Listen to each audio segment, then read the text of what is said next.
दोस्तों, आपका स्वागत है डॉक्टर टॉक में। मैं पूनम ढिल्लन आपके लिए लेकर आई हूँ डॉक्टर टॉक की एक ख़ास सीज़न, जिसमें हम बात करेंगे लैप्रोस्कोपिक सर्जरी यानी दूरबीन से ऑपरेशन के बारे में।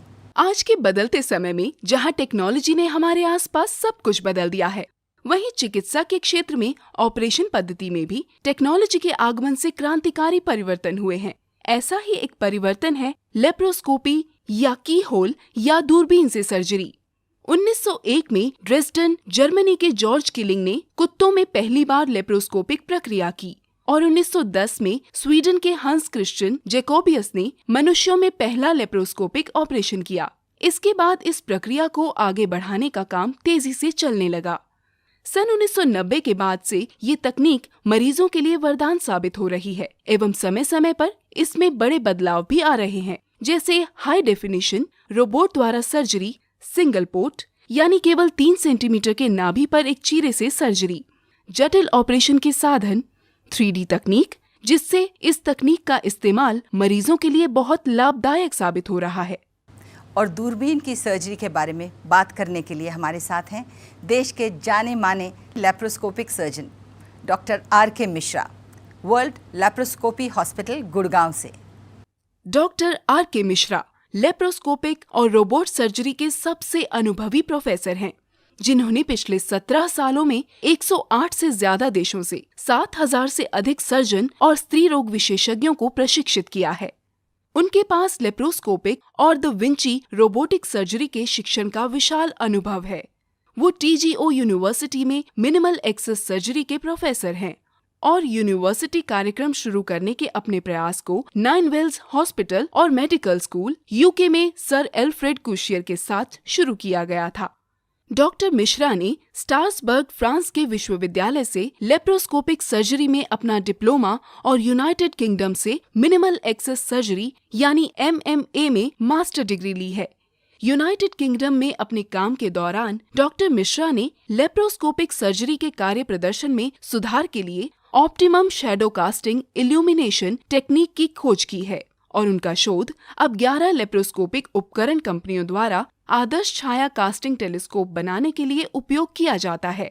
आज का हमारा सब्जेक्ट है ओबेसिटी सर्जरी के बारे में। मोटापा छुपाने के लाखों जतन के बावजूद भी मोटापे से छुटकारा नहीं मिल रहा है। इसी बात को लेकर आज दुनिया भर में लाखों लोग परेशान हैं और इस समस्या का हल ढूंढने में जमीन आसमान एक कर रहे हैं ताकि मोटापे को कम करके स्वस्थ बना जा सके। दुनिया भर में मोटापे से ग्रस्त लोगों की संख्या लगातार बढ़ती जा रही है। भारत भी इससे अछूता नहीं रह गया है और आज सिर्फ भारत देश में ही करोड़ों लोग इस बीमारी से ग्रस्त हैं। इस बात से शायद ही आज कोई अनजान हो कि मोटापा हजारों बीमारियों को जन्म देता है। मोटापा कम करने के लिए लोग कई तरह के फॉर्मूले अपना रहे हैं। आजकल ओबेसिटी बड़ी समस्या बनती जा रही है। कई बार स्थिति इतनी गंभीर हो जाती है कि डाइटिंग और एक्सरसाइज जैसे उपाय भी वजन कम करने में नाकाम होते हैं। ऐसे में लोगों को बैरियाट्रिक सर्जरी का सहारा लेना पड़ता है। लेप्रोस्कोपी या दूरबीन से ऑपरेशन की विधि के द्वारा मोटापे को आसानी से कम किया जा सकता है। क्यों होती है ये बीमारी और क्या ये बीमारी दूरबीन द्वारा ऑपरेशन से ठीक हो सकती है?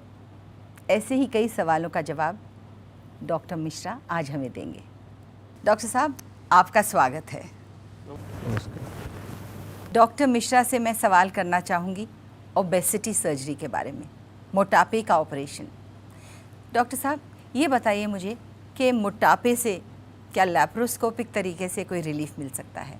मोटापा एक बहुत ही ख़राब बीमारी है और मोटापे में आदमी का स्वास्थ्य ही नहीं खराब होता है, उसका साइकोलॉजिकल, उसका मेंटल सारा प्रॉब्लम शुरू हो जाता है। आपको ये जान के आश्चर्य होगा कि अमेरिका में 36% पीपल ओबीज़ हैं, मॉर्बिड ओबीज़ हैं, मतलब मोटापे से परेशान हैं। आजकल इतना इनएक्टिव लाइफ स्टाइल है, जंक फूड है, ढेर सारे लोग एक्सरसाइज नहीं करते हैं, हमेशा ट्रांसपोर्ट का यूज़ करते हैं और सीडेंट्री लाइफ है। तो मोटापा एक बहुत बड़ी समस्या है और मोटापे की समस्या का एकमात्र कारगर इलाज लैप्रोस्कोपी है। ओपन सर्जरी से कहीं भी मोटापे का ऑपरेशन नहीं होता है पूरे वर्ल्ड में कहीं भी कोई भी पेट चीर के नहीं करता है। इंडिया में कुछ जगह पर पेट चीर के मोटापे का ऑपरेशन किया जाता है, लेकिन वो सही नहीं है। लेप्रोस्कोपी में ढेर सारी सर्जरी है, जैसे स्लीव गैस्ट्रेक्टोमी करते हैं, मीन्स स्टोमक का एक पोर्शन काट के हटा देते हैं। उसके बाद गैस्ट्रिक बाईपास करते हैं, मीन्स उसमें इंटेस्टाइन का जो ढेर सारा पार्ट है उसको आपस में बाईपास कर देते हैं। तो फूड सारे इंटेस्टाइन से नहीं जाके वो बाईपास से चला जाएगा, तो एब्जॉर्प्शन कम होगा, तो उसको गैस्ट्रिक बाईपास बोलते हैं। उसके बाद गैस्ट्रिक बैंडिंग एक था मेथड, जिसमें कि बैंड लगा देते थे। वो मेथड अब कम पॉपुलर है, अब नहीं हो रहा है। तो ये सब सारा सर्जरी पॉसिबल है लेप्रोस्कोपी से और रोबोटिक से भी। और डॉक्टर साहब, हमने सुना है कि मोटापे की वजह से बहुत सारी बीमारियां भी हो जाती हैं, बहुत प्रॉब्लम्स हो सकती हैं हेल्थ की, आप उनके बारे में बताएंगे ज़रा? हाँ ज़रूर। देखिए, मोटापे के बारे में कहा जाता है obesity is the second most leading cause of the preventable death. Means दूसरा सबसे महत्वपूर्ण कारण है मरने का। आपको पता नहीं होगा कि पहला most common cause of preventable death है स्मोकिंग। अगर कोई जल्दी मरना चाहता है तो खूब सिगरेट पिए, वो ज़रूर जल्दी मरेगा। और दूसरा, अगर वो जल्दी मरना चाहता है तो मोटा हो जाए। तो second most common cause of preventable death, मतलब जिसको हम प्रिवेंट कर सकते हैं। तो आप अगर मोटे हैं, इसका मतलब आप मरने के नज़दीक जा रहे हैं। केवल मरना ही नहीं, मर जाए तो आदमी का काम ख़त्म है, चलो मर गया। केवल मरता ही नहीं है, उसके साथ कोमॉर्बिडिटी आती है। जैसे जो आदमी मोटा है उसको जॉइंट में दर्द होगा, जिसको आर्थराइटिस बोलते हैं। जो मोटा है उसको और भी प्रॉब्लम होगा, जैसे कि डायबिटीज़ होगा। अगर BMI 45 से ऊपर हो जाए तो डायबिटीज़ होना ही होना है। तीसरा, हाइपर कोलेस्टेरोलिया, मीन्स कोलेस्ट्रॉल लेवल बढ़ जाएगा, ट्राइग्लिसराइड लेवल बढ़ जाएगा, GERD बढ़ जाएगी। एम्पुटेशन हो सकता है लिम्ब का, डायबिटीज़ के साथ इन्फेक्शन होने से लिम्ब का एम्पुटेशन हो सकता है। तो ढेर सारी बीमारियां हो जाती हैं, किडनी फेलियर हो सकता है, हार्ट का प्रॉब्लम हो सकता है। इसलिए ओबेसिटी को आप हल्के में नहीं लें। ओबेसिटी ऐसा नहीं है कि आप मोटे हैं। हम लोग के सोसाइटी में क्या है, गांव में या जो लोग मोटे होते थे, हाँ ये खाते पीते घर का बच्चा है, अच्छा है, तंदुरुस्त है, मोटा है, लेकिन ये एक गलत धारणा है। जो पतले लोग होते हैं वो ज़्यादा स्वस्थ रहते हैं। इसलिए मोटापे के साथ सारी बीमारियां आनी ही आनी है। थैंक यू, ये तो बहुत ज़रूरी इन्फॉर्मेशन दी आपने। तो चलिए हम अपने सवाल देखते हैं। सबसे पहला सवाल आया है मेरठ से संजीता का, और उनका कहना है कि उनकी उम्र 25 साल है और अभी तक उनकी शादी भी नहीं हुई है, और उनका वज़न 96 kgs है, और वो जानना चाहती हैं क्या उनको ये ऑपरेशन करवाना चाहिए, लेप्रोस्कोपिक ऑपरेशन, और अगर वो करवा लेंगी तो कितनी वक्त वो नॉर्मल लाइफ में अपनी वापस रूटीन लाइफ में आ सकेंगी? हाँ, उनको मेरा सलाह है कि वो स्लीव गैस्ट्रेक्टोमी करवाएं, जिसमें कि माल एब्जॉर्प्शन नहीं होता है, तो उसमें मेटाबॉलिक कोई प्रॉब्लम नहीं होगा। स्लीव गैस्ट्रेक्टोमी सर्जरी मुश्किल से 1.5 घंटे का सर्जरी है, और नेक्स्ट डे वो डिस्चार्ज हो जाएंगे ऑपरेशन में। तो ऑपरेशन में तो केवल 1 दिन का टाइम लगेगा, लेकिन वेट रिड्यूस होने में करीब 6 महीने लगेंगे। देखिए, बैरिएट्रिक सर्जरी जितना भी मोटापे की सर्जरी है, उसमें ऐसा नहीं समझना चाहिए कि सर्जरी कराए और उसके बाद पतला होकर हॉस्पिटल से आ गए वापस। ऐसा नहीं होता है। ऑपरेशन करने के बाद टाइम लगता है पतला होने के लिए। तो स्लीव गैस्ट्रेक्टोमी के बाद 6 महीना टाइम लगेगा इनको। तो अपनी शादी का डेट 6 महीने के बाद का फिक्स करें वो, और स्लीव गैस्ट्रेक्टोमी करवा लें। तो स्लीव ये और बैरिएट्रिक एक ही चीज़ होती है? बैरिएट्रिक सर्जरी जैसा हम लोग पहले डिस्कस किए थे, बैरिएट्रिक सर्जरी का डिफरेंट टाइप होता है। तो sleeve gastrectomy is a type of bariatric surgery. जैसे बैरिएट्रिक सर्जरी में स्लीव गैस्ट्रेक्टोमी भी है, गैस्ट्रिक बाईपास भी है, गैस्ट्रिक बैंडिंग भी है। तो उसी तरह से गैस्ट्रिक बाईपास से थोड़ा सा क्या होता है कि चूँकि हम लोग बाईपास कर देते हैं इंटेस्टाइन को, तो ज़रूरत वाला न्यूट्रिएंट भी नहीं आ पाता है बॉडी में। जैसे कैल्शियम की कमी हो जाती है, मिनरल की कमी हो जाती है, विटामिन की कमी हो जाती है। लेकिन स्लीव गैस्ट्रेक्टोमी में इंटेस्टाइन को नहीं छेड़ते हैं, स्टमक को काटते हैं। स्टमक जो कि सबसे ऊपर वाला पोर्शन है GIT का, तो उसके चलते न्यूट्रिशन की कमी नहीं होती है।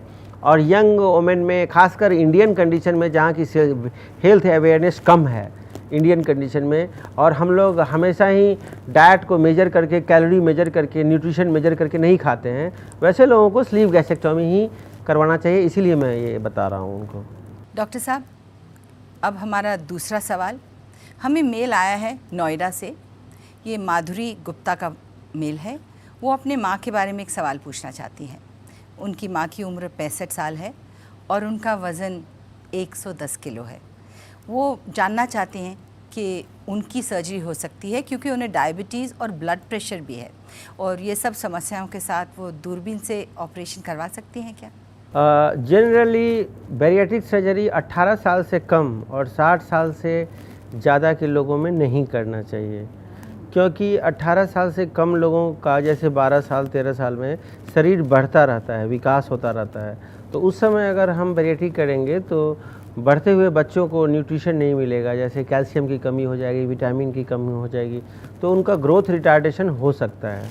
और उसी तरह से 60 के बाद वाले लोगों को बैरिएट्रिक सर्जरी बहुत ही सोच समझ के करना होता है। तो उसके लिए हम लोग एक टीम बनाते हैं जिसमें कि एक फिजिशियन, एक डाइटिशियन, एक साइकेट्रिस्ट और एक सर्जन मिलकर डिसाइड करता है।